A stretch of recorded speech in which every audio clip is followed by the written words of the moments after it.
Shalom, little Yisrael. So we're starting part 2 of Thrown to the Lions, The Adventures of Daniel.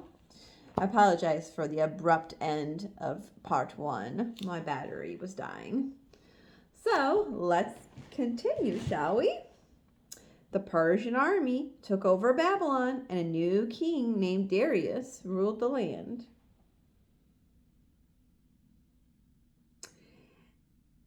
Babylon was big and powerful, so the king chose many satraps to help him rule the people. The satraps collected taxes and made sure everyone kept the law of the kingdom. King Darius heard that Daniel was the wisest of all the officials. He said to Daniel, "I will make you the most powerful man in Babylon, after myself. You can help me rule the satraps and the people." But the satraps were jealous of Daniel's special friendship with the king. "Why has the king made Daniel the boss of us?" they grumbled. "He is a Hebrew and worships a strange god." No matter how hard they tried, the satraps could not find anything wrong with Daniel. He was honest and wise and worked harder than all of them. "We must do something to get Daniel in trouble," they whispered to each other.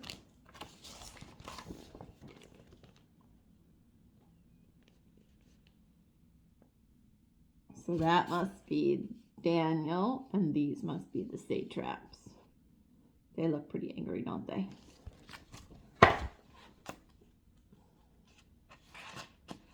Oh, no. I take that back. Now that I'm looking at it right side, that's Daniel. And that's the king, obviously, because he's sitting in the king's chair. Silly me.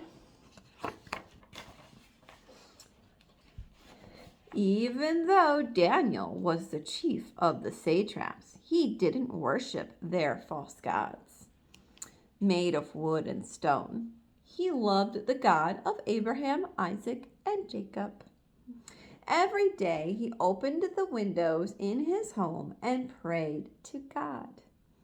One day, when the satraps saw Daniel praying, they had a nasty idea. "The only way we can get Daniel into trouble is if we get the king to make a law against Daniel's God," they said. "With any luck, Daniel will break the law." Another satrap added, "Then King Darius will have to throw him to the lions." The satraps rushed to the palace and spoke to the king. "Your Majesty, we think you should make a law that says everyone must pray to you as their god for the next 30 days. If they pray to another god, then they will be thrown to the lions." King Darius puffed up his chest. He liked the idea of people praying to him as a god. Before he could change his mind, the satraps quickly wrote down the law on a clay tablet and showed it to the king. "Your Majesty, sign here, so the law cannot be changed." King Darius picked up the tablet, stamped it with his royal ring, and it became a new law in the kingdom. He had no idea that the satraps had planned a clever trap for his friend Daniel.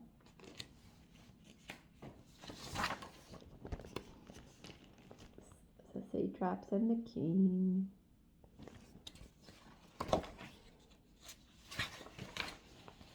When Daniel heard about the new law, he went back to his room and flung open the windows that faced his old home in Jerusalem. "I like the king, but I love my God more," he said. Falling to his knees, he prayed to God, just as he had always done. Satraps gathered outside Daniel's house and watched him pray. Then, rubbing their hands together, they raced back to the palace to tell the king what they had seen.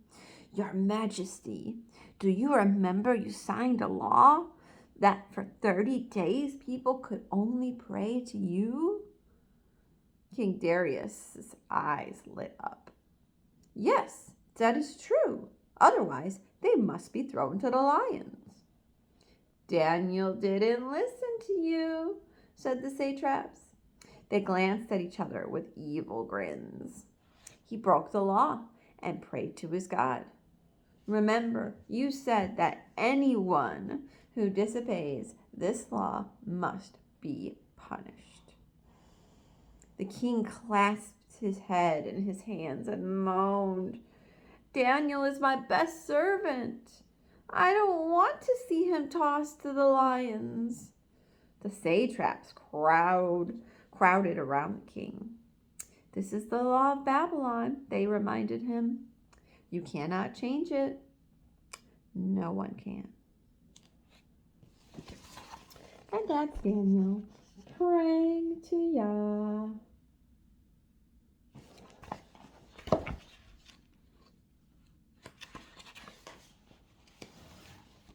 The king was determined to spare Daniel from the lion's den. He worked all day, but he could not find a way to save his faithful servant. Why did he agree to be worshipped as a god? He said with a sigh. There was nothing he could do to save Daniel. With a heavy heart, he said to his guards, throw Daniel in the lion's den. The guards quickly obeyed and led Daniel to the lion's den outside the palace. The lions hadn't eaten for weeks, and their stomachs growled, sharpening their claws on the stone walls. They looked at Daniel and licked their lips. Daniel's heart beat wildly. He stood at the entrance to the den and stared into the darkness. I will trust you, my God, he prayed. The guards opened the door, grabbed Daniel by the arms and legs, and swung him back and forth. 1, 2, 3. They tossed Daniel into the den.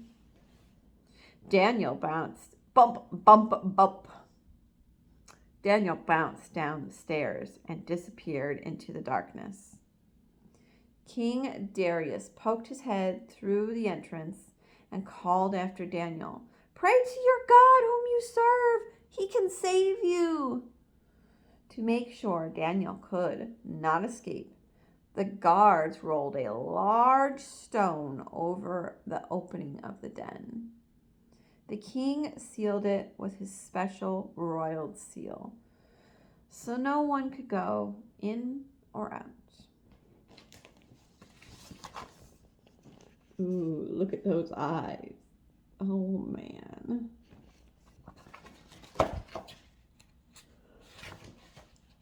Oh, excuse me. Inside the den, Daniel stood up and brushed the dirt from his tunic. He looked around. It was hard to tell where he was. Bats hung on the ceiling and water dripped down the walls. Right in front of him, the lions strode around in circles, baring their sharp, shiny teeth. They were starving, and Daniel smelled delicious. Daniel stared worriedly at the lions. They were huge and scary and looked very hungry. But Daniel trusted God. He prayed, please save me from the lions if this is your will. And that night, God answered Daniel's prayer. He sent an angel to shut the lions' mouths so they did not eat him. Instead, the lions fell fast asleep beside Daniel and snored all night. God, thank you for your protection, prayed a grateful Daniel. He knew his trust in God had been rewarded. With that big slobbery tongue.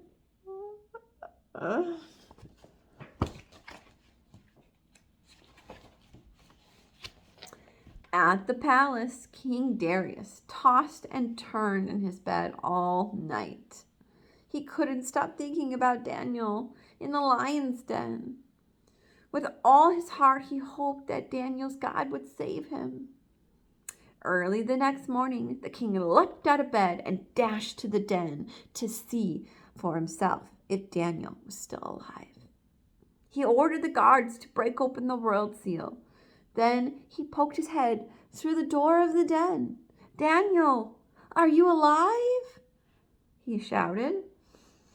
"Did your God protect you from the lions?"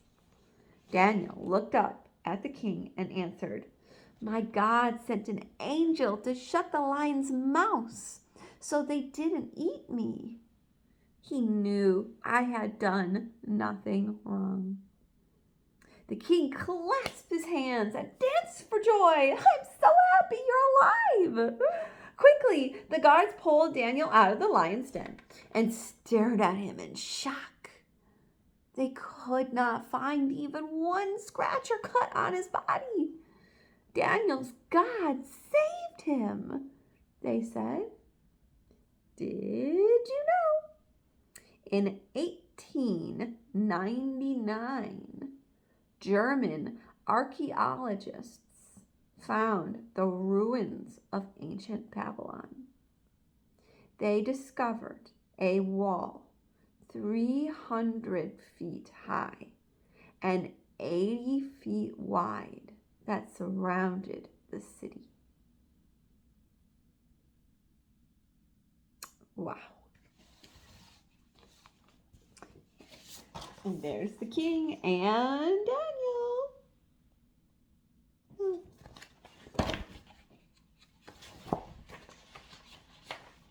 Don't we serve a mighty God? Everyone was pleased that Daniel was alive. Everyone, that is, except the evil satraps. They were furious. Stamping their feet, they said, "Someone must have fed the lions so they weren't hungry. There's no way that Daniel's God protected him." King Darius knew the satraps were wicked and punished them for getting Daniel into trouble.